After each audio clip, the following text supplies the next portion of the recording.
আসসালামু আলাইকুম। আজকে আমি নিয়ে আসছি রেস্টুরেন্টের মতো অনথন রেসিপি। তো আমি এখানে নিয়েছি 2 কাপ ময়দা, অবশ্যই ময়দা নেবেন। আর এখানে দিয়েছি হাফ কাপ কর্নফ্লাওয়ার, একটু লবণ আর একটা ফেটানো ডিম আর একটু সয়াবিন তেল। এখন আমি ভালোভাবে মাখিয়ে নিব। দিব একটু পানি দিয়ে আমি সুন্দর একটা সফট ডো তৈরি করে নিব। এখন একটু তেল মাখিয়ে এটা আমি রেস্টে রেখে দিব 20 মিনিটের জন্য। এইদিকে আমি পুরটা রেডি করব। আমি এই চিকেনটা ব্লেন্ড করে নিয়েছি। এখন দিয়ে দেব ধনিয়া পাতা কুচি, দিয়ে দিচ্ছি কাঁচামরিচ কুচি আর পেঁয়াজ কুচি। তো আমি এটা ভালোভাবে মাখিয়ে নিব। আমার হাতের কাছে গাজর নেই, তাই আমি দিতে পারিনি। আপনাদের যদি হাতের কাছে গাজর থাকে তাহলে অবশ্যই গোশের সাথে ব্লেন্ড করে নেবেন। তো আমি এখন দিচ্ছি গোলমরিচের গুঁড়ো আর দিচ্ছি সয়া সস, দিয়ে ভালোভাবে মাখিয়ে রেখে দিব।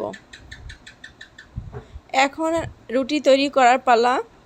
তো আমি আমার ডোটা কয়েকটা ভাগে ভাগ করে নিয়েছি। তো আমি সেখান থেকে একটা নিয়ে আমি রুটি তৈরি করতেছি। দেখুন আমি রুটিটা কতটা পাতলা করতেছি আপনাদের দেখাচ্ছি। এতটা পাতলা করবেন যেন নিচের আঙুলগুলি দেখা যায়।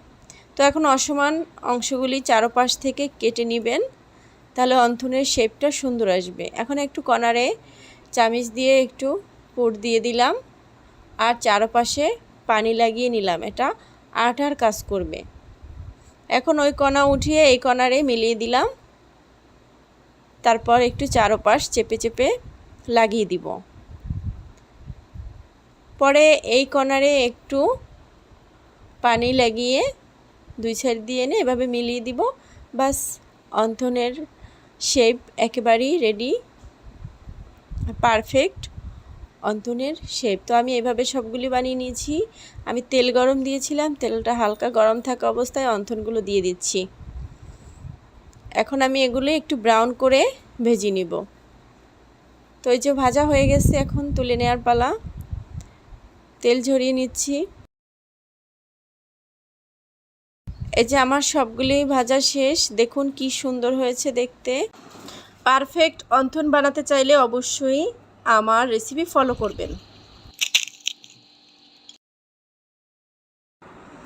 আওয়াজ শুনেই বুঝতে পারছেন কতটা ক্রিস্পি হয়েছে। তো ভিতরটা আমি ভেঙে দেখাচ্ছি।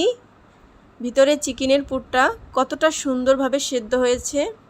তো এই ছিল আজকের মতো আমার অনথন রেসিপি। আল্লাহ হাফেজ।